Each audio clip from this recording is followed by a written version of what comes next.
Brijesh, thank you for joining this show with Stellaris. We do this video show with all our Stellaris Founder Network members. And Brijesh, why don't we start with, first of all, your own entrepreneurial journey?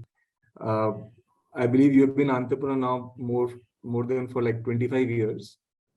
Maybe a little bit about how you got started and what was the thesis behind starting IndiaMART?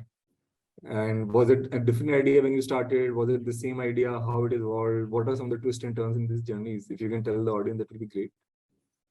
Sure. So, we come from a traditional business family background. Our parents have been involved into trading of products which are essentially used by farmers. So pesticides, fertilizers, petroleum products. Now, Dinesh was in US in 92 to 95 period. And he experienced the evolution of internet there. And in fact, when Netscape got launched in 1994, obviously there was a fantastic user interface available to actually make best use of internet. Now, one of the days we were having a conversation together where I was trying to find information about a British company whose shares were available with one of our relatives, and he wanted to sell it. So we had reached out to brokers in Bombay and Calcutta stock exchanges. It took us about a month and a half to speak with all of them. Remember those days, it wasn't easy to make calls. You had to write letters or book trunk calls to speak with them. But after 1.5 months of effort, there was nothing, literally, that came out of it. However, on the phone call, I just happened to mention it to him, saying that, can we figure something out about this company through your friend network? So he said, let me try and see if I can get something for you right away. So I said, Bhaiya, a phone call is 100 rupees a minute. Let me cut this call and I can call you back. He said, no, it's not going to take a lot of time. Just hold on for a second.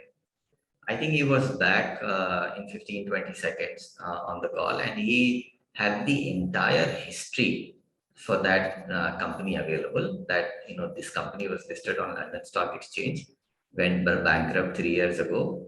The share prices 5-7 years ago were obviously quite decent, but now they're worth nothing. You can throw off the shares. So he knew the origins of the company, the business of the company, that it was listed on London Stock Exchange, that it went bankrupt, all of this in 15-20 seconds. Now, that was the first moment where it got hit to you as to, I have been trying to get this information for 1.5 months. And here you have it all, more than what you really want, in 15-20 seconds available with you. And I think that became the moment which sort of got us fascinated with internet so much, where we felt that anything and everything that we need to do going forward has to be with this, because this is phenomenal. The kind of power it brings in, the ability of people to get to know about things in no time, sitting from any place of the world. I think that was incredible value prop for us. And that fascination essentially got us into the entire space of building up an internet-based business. The idea of going ahead and building up a marketplace essentially started to evolve more like an online yellow pages directory for businesses. Exporters yellow pages used to be very popular those days, and we always knew that goods, especially handicrafts, which were made in India, were, let's say, made for X rupees, but were sold for 5X or 10X rupees in the US. So we always thought that, look, this is a great opportunity to use internet as a medium to connect importers from US with sellers from India. Now, in this whole journey, while we are able to get a buyer for the exporter in India, we should be able to go back and make money out of the marketing services that we offer. So it started off with that idea and thought process. But during conversations with some of our friends and relatives, we also realized that it might make a lot of sense to start building up a directory of these businesses rather than just simply hosting a catalog for each one of them in the form of a website. And so, when we started to build upon it over a period of time, we realized that it is something which is best done in the form of a marketplace where you have a large number of sellers on one end available. And then that will lead to more number of buyers coming in and finding a seller for them. And as and when buyers find it useful, there will always be, let's say, more sellers who want to list on the platform. Since there are more sellers, there will be more buyers. So the whole flywheel of more sellers leading to more buyers, leading back to more sellers, that sort of came in over the next 4 or 5 years. So the evolution started more from building up a yellow pages business, coupled with building up websites and doing SEO for them to generate business for exporters in India. But as we evolved in our thinking, that's where the real shape of the overall marketplace as a business started to come in. Very interesting. And can you share some of the anecdotes of, what are some of the, but this was an evolution from a yellow page and building website to a marketplace. After that, also, it's been now close to more than 2 decades. And I remember in late 2000, there were some offline guys who became your competition, wanting to start online directories. And few, I'm assuming you must have faced other competition also. And yours is a winner take all kind of a business, right? It's a network effect business. The larger you are, better you are for both sides. Correct. So maybe just help us with some of the interesting anecdotes in last 2 decades and how you became a market leader. So largely, if you see the in our journey from 96 till about 2008, we started off as a exporters yellow pages. In fact, we wanted to start off as a exporters yellow pages. We initially started building up websites and doing SEO. Then went on to doing yellow pages. Then went on to build up a marketplace for international commerce. So buyers from outside of India and sellers or exporters from India. However, between 2009 and 10, we realized that the demand from domestic businesses is actually moving up sharply. There is substantial adoption of internet within India, and you have a large base of both buyers and sellers now available. So we started to focus more on looking at domestic B2B markets at that point in time. And also, I think a trigger to this movement came from the Lehman Brothers crisis in 2000, because exports went for a toss completely. We thought that if we were to only base our business on doing international commerce, we may not be able to really grow over the next few years. So all of these things put together, we started to switch towards a domestic B2B marketplace.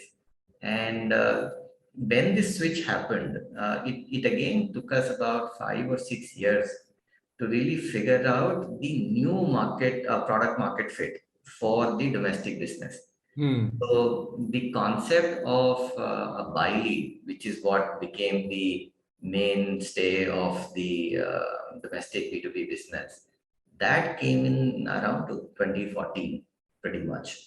And when we did that evolution, that is where the true domestic India specific marketplace came into play, and we could put in together the whole business model, whereby how will network effects start to generate?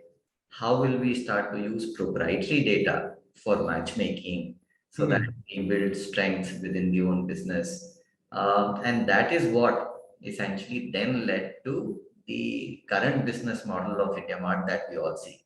So in one sense, you can say what you see of IndiaMART today is efforts of, let's say, last 1 decade. So about 15, 16 years essentially that we spent that went in only trying to figure out this whole model that we see today. Interesting. And Brijesh, most of the consumer internet companies end up spending a lot of money to stay ahead in the game. Can you tell us a little bit about, you don't seem to be one such company who's spending a lot of money. Like, can you tell us about did you face competition? How did you, fight against competition instead of just spending money? As in, just a little bit about that would be very, interesting stuff to share with the audience as well. One of the reasons for high cash burns that we see in today's businesses is cost of acquiring, buyers, for example, in B2B, if you could say, or let's say cost of acquiring traffic. For us, cost of buyer acquisition has been almost zero ever since the beginning, because we cracked the SEOPs very early in 96 itself. In fact, at one point in time, for the first 5-6 years of our journey, even if you went ahead and looked at top 10 pages for any search that you would do about a product, you would only see IndiaMART pages in search results everywhere. Google, Alta Vista, Hotbot, Webcrawler, everywhere, literally, because we were all over. We actually used it to our advantage dramatically. And even till today, if you see, it is there in our DNA.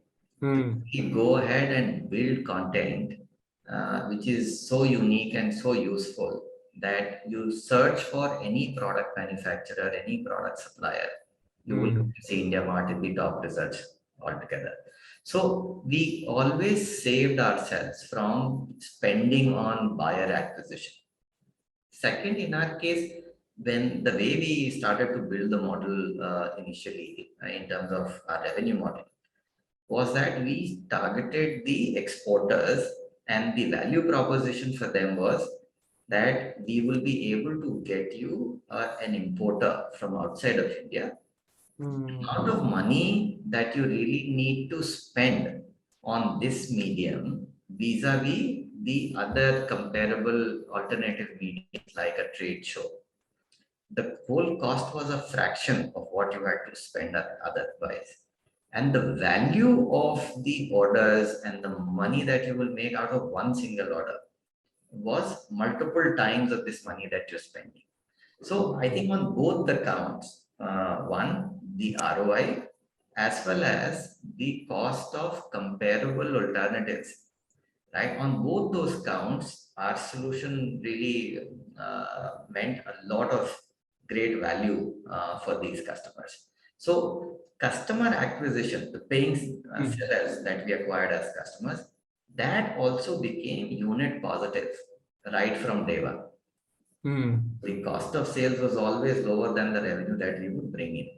So the overall, let's say, cost of buyer acquisition being zero, cost of paid customer acquisition obviously being in positive unit economics, we then said that whatever money we get out of selling, we will use that limited money to do things like product, technology, content, everything else. So we limited our, let's say, sort of growth only to the point that we remain cash positive.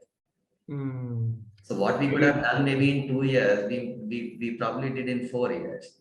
Right? But there wasn't any rush at that point in time for us to really accelerate that growth. Right? We said we'll take it easy, and we built the business slowly and steadily. And if you were to think of, maybe top 2 or 3 things you would do differently with the benefit of the hindsight as you went through this journey, what would those be? So one obviously is to really think through the market segment that we would want to really go after, and do the early product market fit there. I think we took a very, very long period of time to really arrive at the right segment and the right product market fit. We could have cut that journey short way early in the entire journey. So that is one thing that I would want to really relook or redo. The second area is learning how to use data for making decisions inside the business. We learned that pretty late, around 2009, 2010. Prior to that, it was like any other normal small family-run business that we used to operate in. But once we figured out that there are way better methods of looking at business and doing innovations and monitoring what is happening in the business using data. Our ability to think through a lot more way forward or achieve higher growth, I think that suddenly changed dramatically. So if I would want to redo one thing, this is like using a lot of this data and tracking very early in our journey rather than doing it after 14 years of being in existence. The third thing that I would really want to go ahead and relook at obviously is in terms of at what point in time do we start hiring senior folks in the business? There again, we were a tad too late. Right? We could have done that 4 or 5 years, earlier, and that would have meant faster acceleration or growth in the business rather than delayed growth. So these are three things that I would really want to go ahead and change.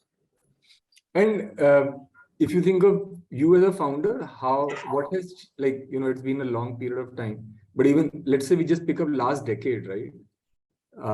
In your journey, how would you describe yourself as a founder 10 years back versus now? Well, I would say I was a student then. I'm a slightly better student now. I haven't learned it all. Got it. And you guys went public, 3 years back, right? Yes, July 19. Yeah. How is the business change before and after IPO? Has there been a big change versus it is more business as usual for you? No, I think so. Nothing major change in the business per se. In fact, we did a very good job of preparing ourselves to be a listed company even before we got listed. So at least about 2 years before being listed, we started preparing quarterly financials, sharing of KPIs, growth patterns. All of that was done internally, right? So we were very well prepared with information that needs to be shared with investors, and we became, let's say, quasi investors ourselves internally within the team and started looking at it. So fairly well prepared on that front. I think the only change that we've seen post IPO is the number of compliances and the urgency with which you need to really address or proactively address some of those issues that can harm your reputation or could impact you from a legal perspective. I think we needed to really strengthen that quite a bit. So that's been the only change. But from a business standpoint, I think we continue to run the business the way we were running it as a not listed company, private company. Interesting. And given that, I'm sure you've been a big role model for a lot of budding founders, especially given that you are one of the few listed consumer internet companies in India, and you are also one of the few profitable consumer internet companies in India. How do you get involved with some of the young founders wanting to start, either as an advisor, investor, or some other way? How do you stay in touch with these folks, help them grow there, or think about or avoid mistakes that you made that they don't make and all?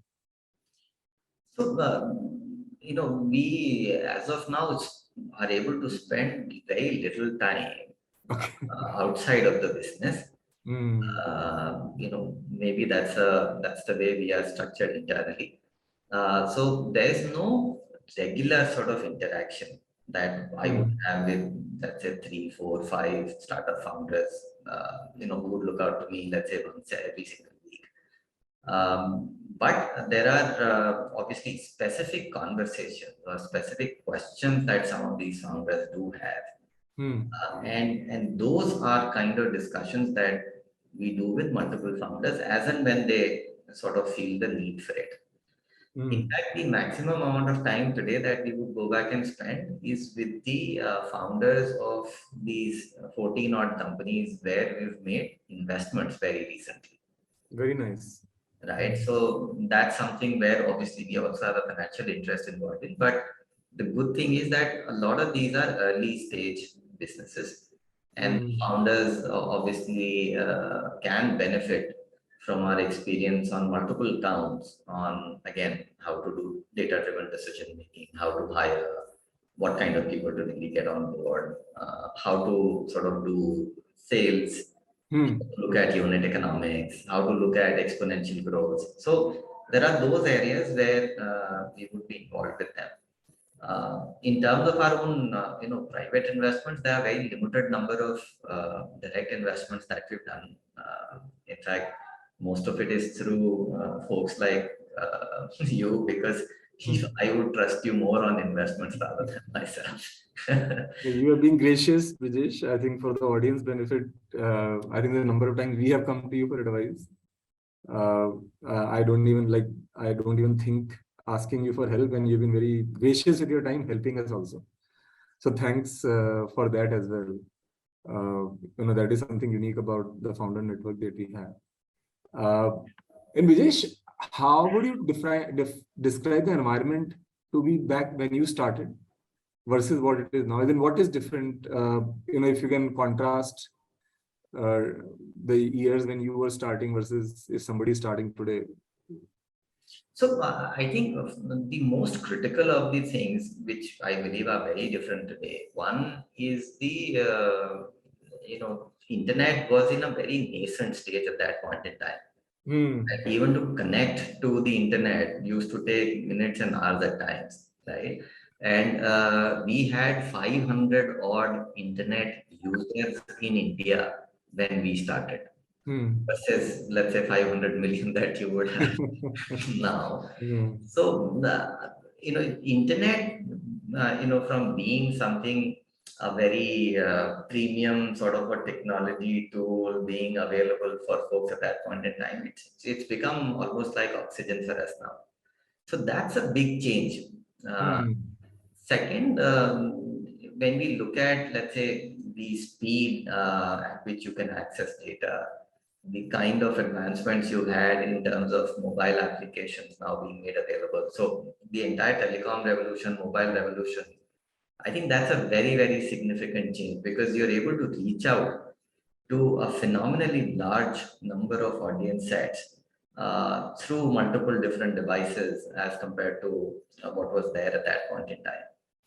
Third, obviously, there is a lot of difference in terms of availability of capital. I hadn't even heard of what VC is in 1996, in fact. And why would somebody put money in my business just to burn the money? So we came from that sort of a background. Versus, I think there is a lot of useful capital available now at this point in time for people who would want to build businesses where capital can play a very significant role in the initial stages. Fourth, when there is an Amitabh Bachchan in a Bollywood industry, right, it is a lot more easier, for example, for newer, let's say, aspirants to see what has gone right, what has gotten wrong in the past, and you can learn a lot from it. When we started off on the internet, there was hardly anything that we could refer back to. Everything that we had to do was first principles. Try, experiment. If it works, fine. Doesn't experiment, just leave it. But I think there's a lot of, let's say, business models, ideas that have worked in the West or have worked in China. People can really learn from it and then build similar businesses here. So that's something that has changed dramatically. The talent pool availability between then and now, I think that has dramatically changed. I remember we used to have a discussion that India doesn't have good enough product talent. Very common discussion until about even 2013, 2014 sort of a time period. Today, that talent is actually not available elsewhere. Especially in SaaS, if you look at the kind of products that we built are incredible. right? More than world class, in fact, for that matter. So talent availability also has been very, very different than what we started off with. And lastly, obviously, I think one other big change is that during 1996 sort of a time period, there was a tremendous amount of focus on being cash positive from day one, because you didn't have a lot of money available, from home to be invested into the business. You couldn't raise capital from your friends, family, relatives very easily. I think that sharper focus on unit economics meant that we had to get the value proposition and cost, these two elements right very, very early, very quickly. Because if the value proposition to the customer is very high and the cost is low, that is when one would be able to go back and make sufficient amount of money on every single unit transaction level. So that has sort of now gone away. People will spend a lot of time on looking at UI, UX, product features, and take care of unit economics, value prop, cost, etc. at a very later stage. So that also has changed dramatically. Interesting. And if we look at the startup world, are there some future trends that you're excited about as to what can tech companies do, disrupt, build around over the next 5-10 years? So I think one trend that we are extremely bullish about, obviously, is SaaS as a business model. I think SaaS will be there everywhere. Everything literally that we go back and do, there will be some or the other SaaS application available just to take care of. Second, we also believe that the whole tendency of trying to focus only on one single element and not do other parts of the business, I think there is a breakaway even from that concept, whereby you're looking at holistic experiences for a customer and you want to build an entire ecosystem in which you lock down the customers. I would say that those kinds of possibilities will actually happen a lot more, whereby instead of just being focused on one single problem, you are able to at least address 3-4 problems of the customer from your own ecosystem. I also expect a lot of work to start happening vis-a-vis space. Right? The basic building blocks that you really need there, I think they're all falling into place now.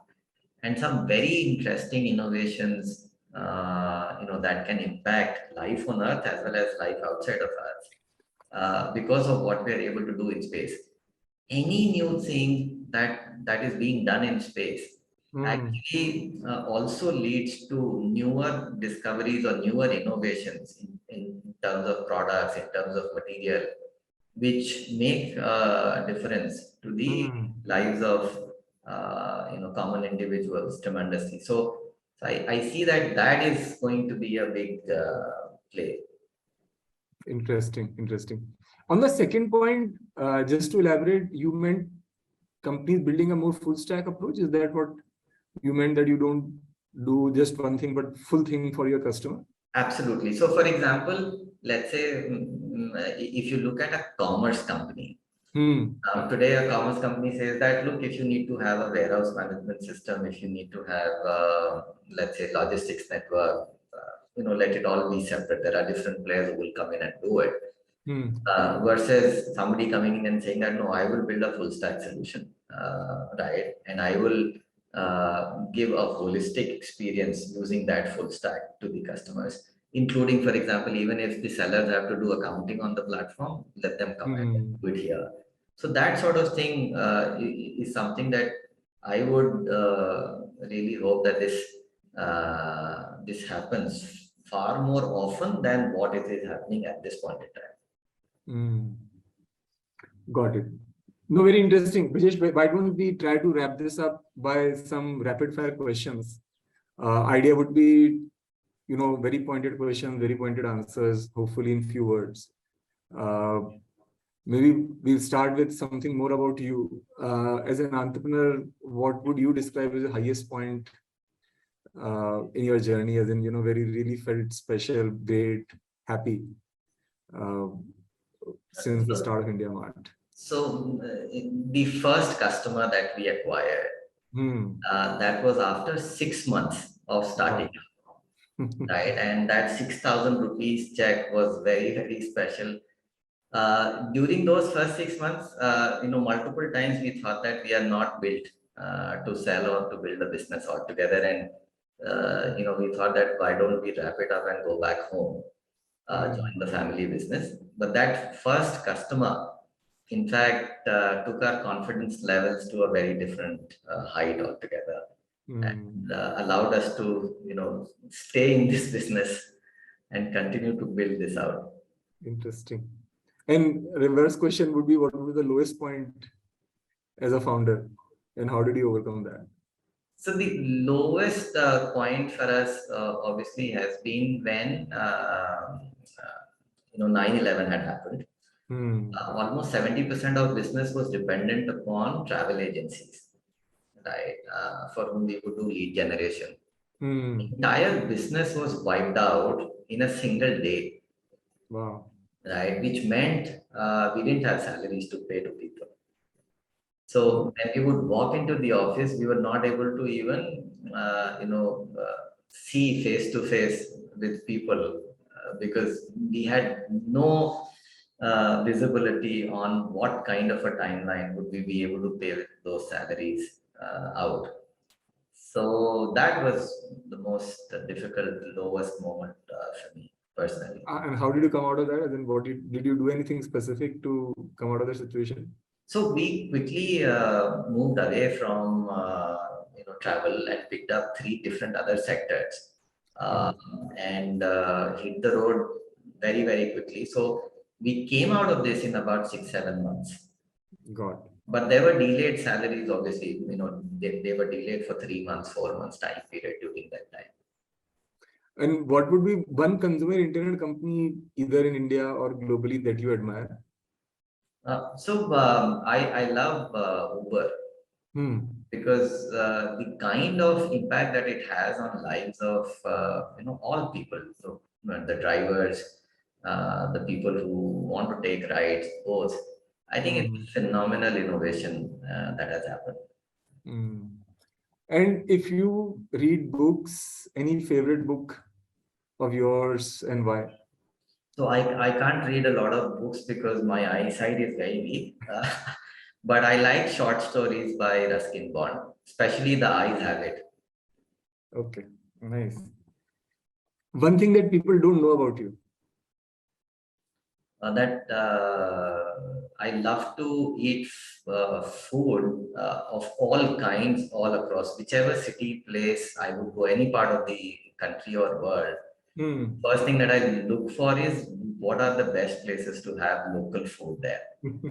Right. So that preparation is mandatory before I go to any place. People don't know that because they're surprised when, I tell them that, look, we are going to go to, these 2 places. They said that, how did you figure out that these are the best places here to go? So that's something that they don't know. Second, what they don't know is I love to sleep. How many hours do you sleep in the night? Just out of curiosity. General, I think, would be about 7 hours a day. But then Sundays would be about 12-13 hours. Wow, interesting. And one concept that looks niche or alien today, but you think can become big tomorrow? So, for example, anything to do with, let's say communication or transfer of energy directly from mind of one person to the other. I am a firm believer that one would be able to not just communicate, but also, let's say, get into a fight without really getting into it physically. You can all do it by bringing in energy together and then releasing it using your mind. Very interesting. As a if I'm an upcoming founders, if you have to give me advice on, let's say 2 or 3 things that I should not ignore, come what may, what would that be? So first is that when we're building business, we're building it for the customer, right? Valuation, top line, everything else is going to come next. So what value are we bringing in for the customer, and who is the customer, real customer, right? I think we should never ever go ahead and put this work for tomorrow. Every single day that we walk into the office, we have to really keep asking this question again and keep finding answers to it, keep fine tuning that. That is very, very significant, let's say, delta that can define whether you're very successful or you're less successful, according to me. The second thing is, at no point in time, a founder should believe that it is very difficult to measure something which is even subjective. While objective things can be measured, we found out that for you to measure subjective elements, there are proxies that are available, but one has to really think through it. So the common notion that not everything can be measured or it is too early to be measured in the journey of a business, I think that is something that I would advise that it's a fallacy. Don't fall for it, right? It is very, very important to start looking at measurement. Like we want to have a product tech team or a sales team, have somebody to assist you with this data bit right from very, very early stages. So that's the other bit. Third, obviously, is that in India, and this is so far, I can't say what is going to happen 10 years down the line. There has to be a balance between growth and profits. I don't believe at all in this whole journey of blind growth, right, at all. This takes away the focus from one of the fundamental reasons why you're building up business for yourself, which is to make money. Right? Blind growth or growth at any cost, I fundamentally don't think this is the right way to do it. We see, let's say, out of 1,000 companies, there will be 1 or 2 companies who would have, done this well. But the rest 998, 999 companies would have fallen flat. And there are enough number of examples. But those 1 or 2 companies will get marketed so heavily that people will end up believing that, no, this is what I want to do. Right? This is something that is possible. This is possible, but it's way too risky to go ahead and look for it. In my opinion, we don't build businesses to play with those kinds of risks. Interesting. And last question of the day, Brijesh, outside of work, what is one thing that you're really passionate about? Food. Okay. Do you cook as well? No, I have never done and I'll never go ahead and do. Right? I don't think I will make for a good cook at all. There are way better folks who cook. So I would actually rely upon them for good food rather than myself. Great. Brijesh, thanks again for taking time to do this show and being part of the network of Stellaris founders. I really appreciate your help and look forward to interacting with you in future as well. Sure. Thank you so much for your time.